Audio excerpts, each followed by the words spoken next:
اعوذ باللہ من الشیطان الرجیم بسم اللہ الرحمن الرحیم السلام علیکم ورحمۃ اللہ وبرکاتہ۔ اسلام پیغام امن کے ساتھ میں ہوں حافظ محمد ذیشان فرید، اور آج میں آپ سامعین کو ایسی دعا بتاؤں گا کہ جس کا ثواب 20 لاکھ نیکیوں کے برابر ہے۔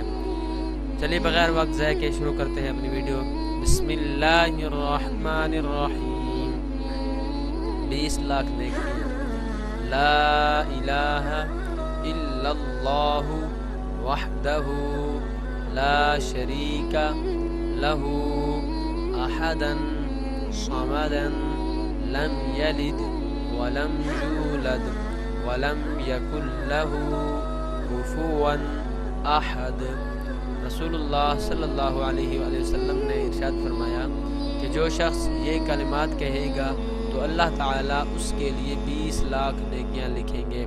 رمضان میں ہر عمل پر 70 گنا ثواب زیادہ ملتا ہے، تو ایک مرتبہ کہنے سے 14 کروڑ نیکیاں لکھی جائیں گی، اور جس قدر کثرت سے پڑھا جائے گا اتنا ہی زیادہ ثواب ملے گا۔ الترغیب و ترہیب میں یہ حدیث پاک آئی ہے۔ تو آپ سامعین نے اس پر ضرور عمل کرنا ہے اور اس کو آگے بھی ضرور شیئر کرنا ہے تاکہ آپ کے دوست احباب بھی اس سے فائدہ اٹھا سکیں۔ دعاؤں میں یاد رکھے گا۔ اللہ حافظ۔